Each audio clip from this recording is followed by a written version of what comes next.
Hey everybody, it's Tailsweet, and here is a late Happy New Year. This was a video I was supposed to get out a couple of weeks ago, but with a combination of being procrastinated, not liking how things went in the original video, thus resulting in a rewrite, and being too busy celebrating the jolliest of holidays. So now this ends up being my first video for 2025. Which, if you're into the Blindbox, vinyl, or just toys in general, then please subscribe because I have a lot of ideas for the new year. So in today's video, I'm going to be talking about an Answers in Progress video about Blindbox toys that they posted a month ago. And thankfully, since nobody is this autistically educated about the subject, this is still a good time to make a response video. Because not only am I a toy myself, but I have gathered a lot of these stupid figures for over a decade, and I know the whole game, so to speak. So I have a lot of things to talk about in this video. But first, let's make one thing clear. This is not necessarily a debunking video, nor is it a hate video. This is more so in a video with additional context. Like, do you guys remember when they made their video about Japanese web design, and then someone else made their response video, adding in a lot of context that was absent in the video? They even put in the thumbnail, what they've missed. So this is my what they've missed video. So to begin, let's start off with my thoughts on the video. I thought it was a well-researched video from an outsider's perspective. Or I guess these days they call it tourist. Never made sense to me anyways. The brain dump research is a pretty fun look into the experiment. And yes, these are addicting to buy. And yes, sometimes it's based on nostalgia. And yes, these are very popular in social media. Also, having people in the community talk about their experience with these toys in the communal aspect was a very good idea. It was a nice little counter argument for the points that they made in the video. I also really love that she mentions that these toys have an artistic value to them because at the end of the day, these are art toys. They are a collaboration of cool artists showcasing their talents with these toys and selling them off for the public to enjoy. You don't play around with them to create a high school prom drama scene. You display them on your shelf or on your desk like art. And to top it off, we got that sweet, sexy, smooth editing that's very professional, like mwah, chef's kiss. But with that being said, I feel like the main point that drove the video was a teeny bit disingenuous. Like, there were some points in there that needed to be brought up because to conclude that this hobby might be deemed dangerous to the consumers felt like they didn't really truly understand the whole system that these toys created. And like, I get it, it seems silly to continue doing research on these videos about these funky toys when you got like a channel to run, so that's why you got me. Somebody who doesn't make a lot of money on YouTube because they are so mismanaged with everything. Alright, let's not dance for any further. It's time to talk about gambling. So, time to answer the question everybody is dying to hear.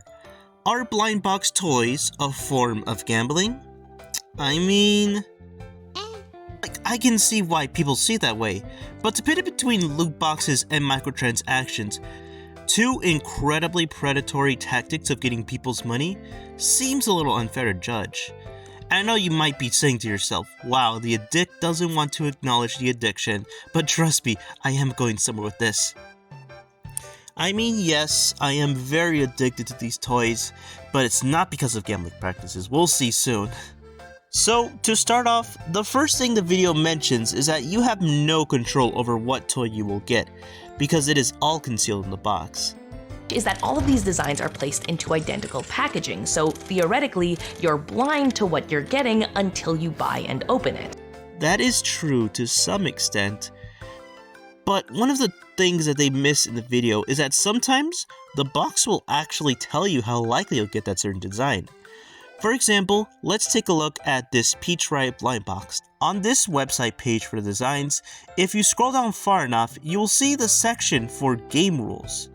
Under single box, it states that each regular figure will have an odd of 1 to 12, or 1 out of a dozen boxes will be guaranteed to contain that specific design that you're looking for. It also shows the odds on the side of the box with the whole collector's guide. And of course, the secret figure is a staggering 1 out of 144 boxes because of course it is. Now, I know saying the odds doesn't exactly stop the gambling comparisons. I mean, they list the odds of winning on the back of scratchers all the time. But have you noticed anything about the wording and the set size listed? Each regular figure. Now, how many regular figures are in this set? Would you look at that? A full set is exactly 12 boxes. This means that if you decide to buy a box set of a certain series, first of all, you're insane. You aren't buying 12 chances at the slot to spin and increase your chances of getting that one specific design that you want. You are quite literally buying the whole set, with a little chance that you might get the secret as a nice surprise. Even the box set from the game rules emphasizes that there will be no duplicates present, going so far as to say if you receive a duplicate in the set, you can return it and they'll send you the missing one. To illustrate this further, take a look at this unboxing video of a Pop Mart set. Let's just fast forward to the unboxing result. Yep, all unique figures, no duplicates.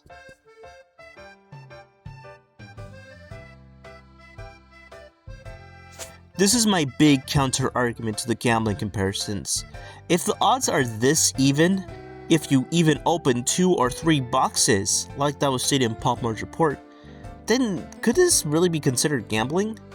Gambling, at least in the case of loot boxes and microtransactions, has so many randomized odds, and there is a clear loss factor to these things, that being a duplicate, a useless common, or sometimes even nothing.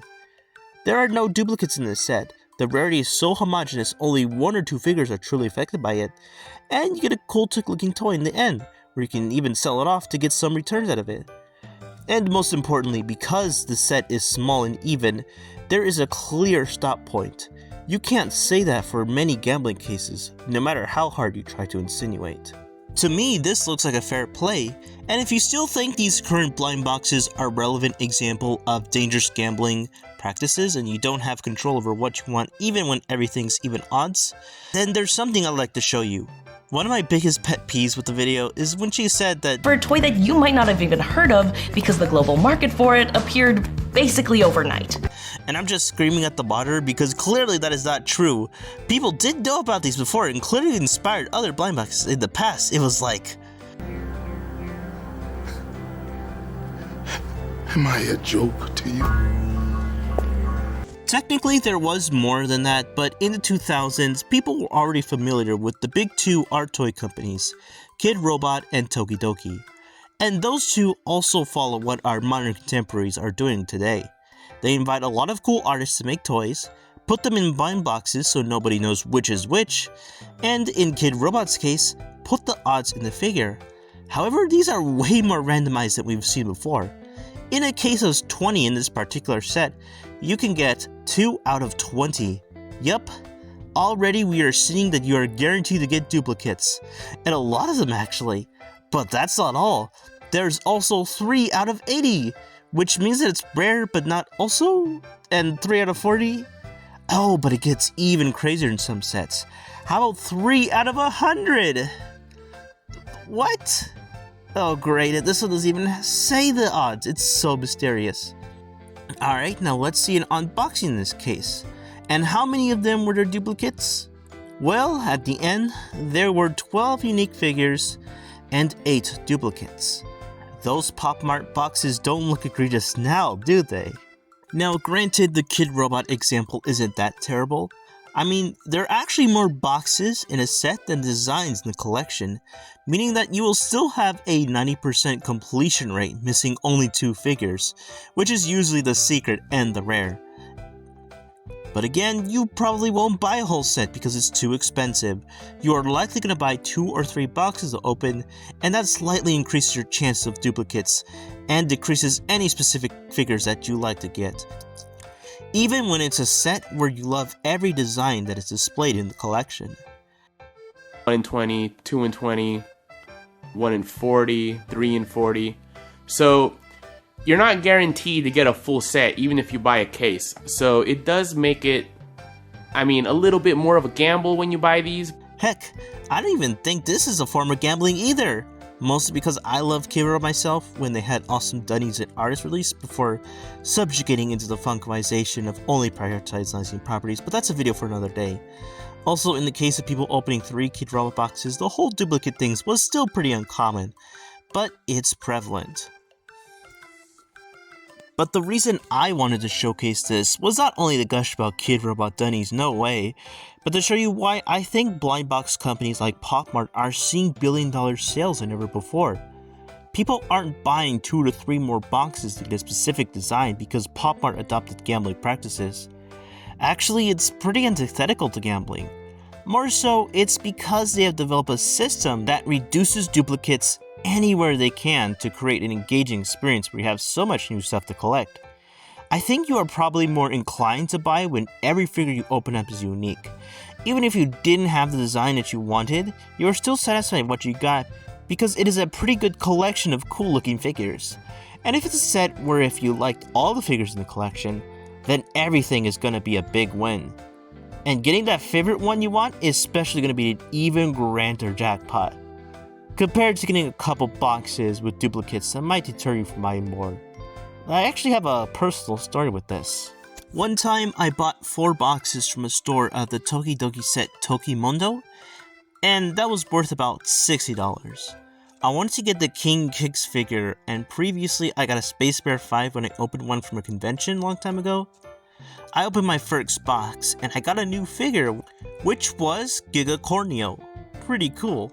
But soon then, my excitement wouldn't last too long, because the next 3 boxes were, I kid you not, 2 duplicates of Giga Corneo and another Space Bear 5. What the actual hell? I was so pissed off that I swore off Tokidoki collecting for a while. I didn't even want the chase. I wanted something that was common as these 2. Hell, I could have saved so much more money had I purchased a second hand on Mercari. Now this right here feels like gambling. This is putting a bunch of money for a high reward and getting nothing. If Tokidoki followed Pop Mart's strategy to make every box a new figure, even if I hadn't gotten the one I wanted, I still would have been satisfied with what I have to showcase in my collection, because you know, they're new figures to show off. That being said, it's not like this no duplicate model isn't free of criticism either.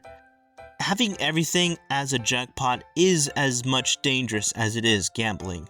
I mean, you are inclined to spend way more money on these than you usually would if you knew what was inside. And that could get you into a lot of financial trouble if you're not careful. And that's also not to mention the secret rare figures that are 1 in 44 that some people will desperately try to chase, even if that means having to spend more than 12 boxes for it. I'm gonna tell you, it's not worth it, just give it up already. But to say this is gambling is not accurate in my opinion. It's just some good old-fashioned consumerist capitalism. But really, if we want to address the situation, I think we need to accurately describe what's happening. Because, let me tell you, designer toys, whew, this rabbit hole goes so much deeper. Yes, that is a real listing. That's gonna be the end of this video. The reason I wanted to make this short video is simply well put, I just like these things. It's my hyperfixation, I just can't stop getting them. I think when someone makes a video as niche as a topic as this, then is it as our duty as the fans, collectors, that I don't really know, into this little space to make sure things are not being spewed in bad faith and all the research is accurate? Again, this isn't a bad video, it's just one where I felt like that one point they made, it was just a little bit of misunderstanding because of so much lost context. So I hope this video clears that up and makes sense. By the way, I used Pop Mart in this example because that is one of the more popular brands, and that is also the ones that is in the reports of sales. It's also one that I generally collect a lot. I didn't go over the other Blindbox companies, although some of them don't have the ratios listed, it's still the same principles. And I also avoided Sunny Angels and Smitsky's because I don't really collect those. Maybe it's the same deal, maybe you get a lot of dupes there, I don't know, this is not my territory. Let me know in the comments how that is going over there. I also didn't make this video to convince you to consume these things. I mean, you probably made your decision in the original video. I just wanted to state things from my perspective. But if any of these little critters look interesting to you, then you can always hit up your local store, vending machine, website. Heck, even find some secondhand, there's no shame in that.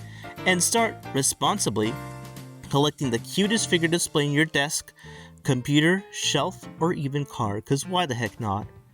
Just remember to only buy boxes from the set where you will love every figure.